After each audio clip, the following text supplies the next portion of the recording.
Pues ya estamos en nuestra sección Periodismo desde el Campus con el doctor Luis Daniel Vázquez, coordinador del doctorado en Ciencias Sociales de la Facultad Latinoamericana de Ciencias Sociales, Flaxo, México. Luis Daniel, bienvenido. Vamos a ver una cápsula del tema que desarrollarás y volvemos a tu comentario. Muchas gracias, Ciro. Vamos.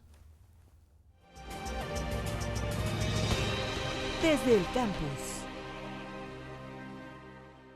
A partir del ataque a las Torres Gemelas de Nueva York en 2001, la política de seguridad cobró relevancia a nivel mundial, generando múltiples tensiones con la protección y garantía de los derechos humanos. México no escapó a esta tendencia. El gobierno de Felipe Calderón será recordado por las consecuencias humanas y materiales de la guerra contra el narcotráfico. A un año de haber terminado su sexenio, las repercusiones de esta guerra aún se hacen sentir tanto en el número de muertes como en los enfrentamientos. Peor aún, se mantiene un alto número de miembros del Ejército y la Marina realizando actividades de seguridad interna. Esta tensión entre cierta forma de pensar la política de seguridad y el respeto, protección y garantía de los derechos humanos también se hizo presente en México por medio de la reforma constitucional en materia penal llevada a cabo en el 2008. En este marco, en estos días el Senado se encuentra discutiendo un nuevo Código Nacional de Procedimientos Penales, que será aplicado en todo el país y que establece nuevas facultades de vigilancia para los ministerios públicos. ¿Cuáles son las novedades que se observan en este código? ¿Cuáles son los objetivos de su emisión? ¿Cuáles son los puntos más controvertidos? Estas son algunas de las preguntas sobre las que charlaremos en Periodismo desde el Campus.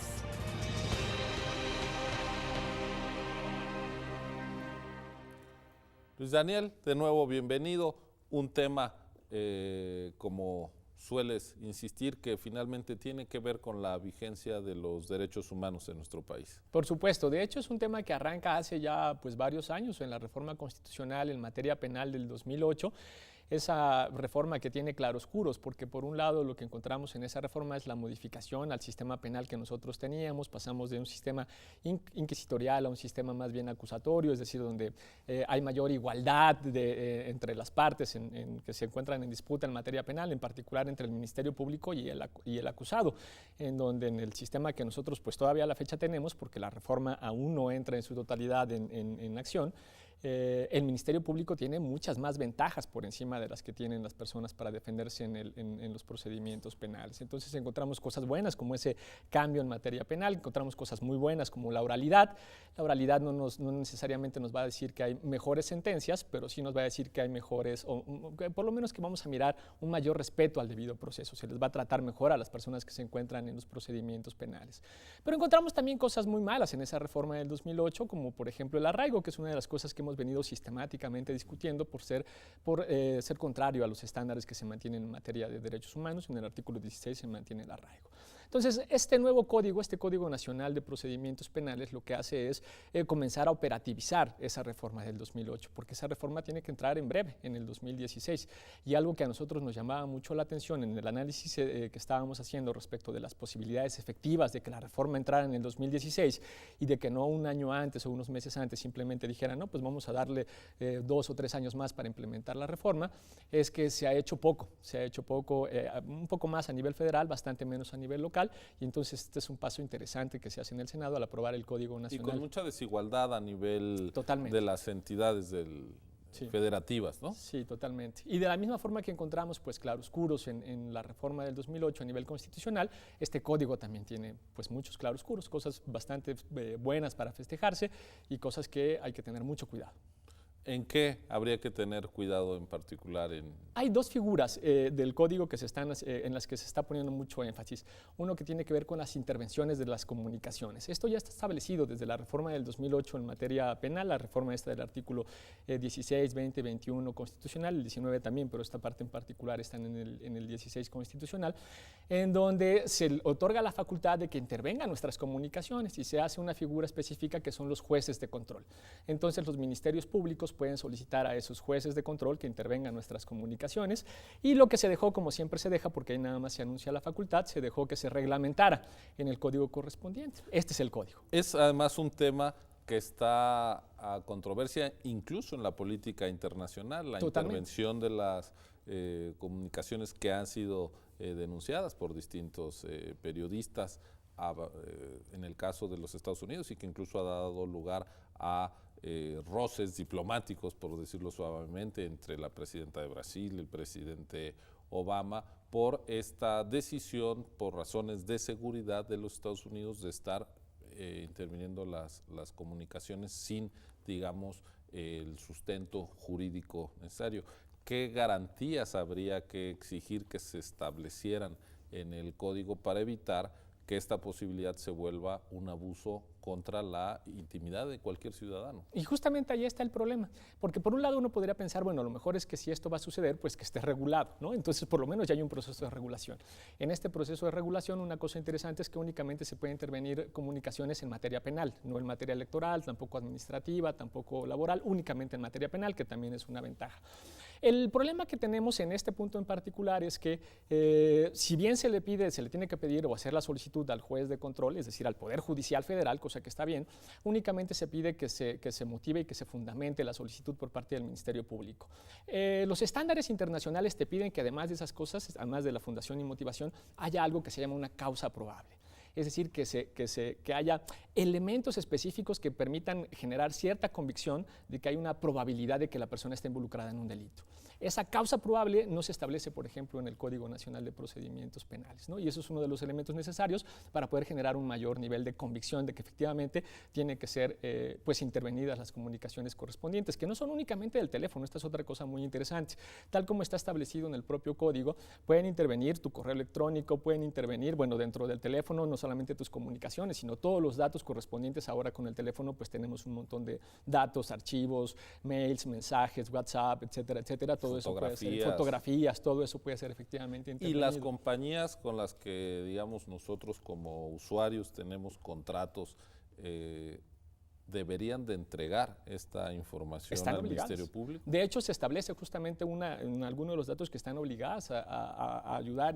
Todos los concesionarios correspondientes de ese tipo de información están obligados a apoyar los mecanismos de intervención. Entonces, no se les pide, por ejemplo, que haya una causa probable. Tampoco se establecen mecanismos independientes de rendición de cuentas. Hay hasta el final de que se pueden intervenir hasta por 6 meses tus comunicaciones, y se establece que terminado el plazo otorgado para la intervención, se tiene que entregar un informe, pero no se establecen mecanismos de rendición de cuentas más sistemáticos, una revisión más clara, ¿no? Y hay una segunda figura que es todavía más grave. Esa segunda figura es la de localización geográfica en tiempo real. Digo que esta es más grave porque si bien por lo menos la intervención de comunicaciones pasa por un juez federal, en este caso ni siquiera pasa por un juez federal. Directamente el Ministerio Público, alguno de los policías judiciales, puede solicitar a la compañía correspondiente que identifique en dónde se encuentra tu celular en tiempo real. Uno podría pensar que, bueno, eso está bien cuando tienes cosas como, por ejemplo, algún secuestro, entonces a través de la identificación en tiempo real del celular, pues puedes tener alguna acción, pero aquí el problema es que ni siquiera tienes la intervención judicial, que es un elemento mínimo de respeto de nuestro derecho a la intimidad, ¿no? Entonces, esas son dos de las figuras más controvertidas que se encuentran en este momento en el Código Nacional de Procedimientos Penales. ¿Y hay, digamos, debate legislativo que pueda corregir, fortalecer la protección a las garantías ciudadanas? Sin duda. Tal vez un aspecto político interesante es que en el medio del bandaval que ahora tenemos en el Senado, del montón de reformas, algunas que se están aprobando incluso con un conflicto muy fuerte entre los partidos, este no fue el caso. Esta fue una reforma que salió la semana pasada, el miércoles o el jueves, y que además salió por unanimidad. Pero es además una reforma que apenas fue aprobada por el Senado, va a la Cámara de Diputados, y en la Cámara de Diputados todavía hay oportunidad, obviamente, de discutirlo. Por eso es importante pues dar a conocer dónde están los principales problemas de este código, que además un dato relevante para el código en particular es que va a ser un código nacional, es decir, va a aplicar tanto para la federación como para las entidades federativas. Va a ser el mismo código para todas las autoridades penales. Y por la importancia, incluso por la gravedad, claro, de las implicaciones que tendrá este Código Nacional, convendría una discusión, digamos, más pública, claro, menos atropellada, que no esté, digamos, a la sombra de la reforma política o de la reforma energética, porque en sí misma es una reforma de gran trascendencia que no debería, digamos, ser aprobada sin el conocimiento, sin la discusión que requiere una decisión que afectará finalmente la calidad de la democracia y la vigencia de los derechos humanos. Sin duda, sin duda. Solo para mencionar rápidamente entonces dos de los elementos que yo creo que sí tendríamos que festejar. El primero, ya hay se establecen nuevos mecanismos de prevención del delito que no suponen la privación de la libertad de las personas. Si alguien comete un delito, dependiendo del tipo de delito y del tipo de persona, es decir, si es primo delincuente, etcétera, etcétera, no necesariamente va a acabar en la cárcel. Ya vamos a tener ahora estos muy conocidos brazaletes que te ponen en un tobillo, vamos a tener también arrestos domiciliarios, que eso está muy bien, porque vamos a empezar a vaciar a las cárceles, que es uno de los principales, además de la corrupción, uno de los principales problemas que tenemos, la sobrepoblación de las cárceles. Y tal vez el otro punto para festejar es que ya queda totalmente prohibido que se presenten en los medios de comunicación a personas que no han recibido una sentencia, que es otra de las violaciones de derechos humanos sistemáticas que tenemos en nuestro sistema de seguridad. No, y que fue una moda y una política de comunicación social a lo largo del sexenio pasado. Luis Daniel, pues muchas gracias por haber llamado la atención, alertado sobre las implicaciones de esta reforma tan importante. Te esperamos pronto en uno más de tus análisis aquí en Periodismo desde el Campus en Observatorio. Continúe con nosotros, vamos a la sección Contraste a hablar de jóvenes y políticas culturales con el doctor Néstor García Canclini y José Luis Paredes Pacho. Regresamos.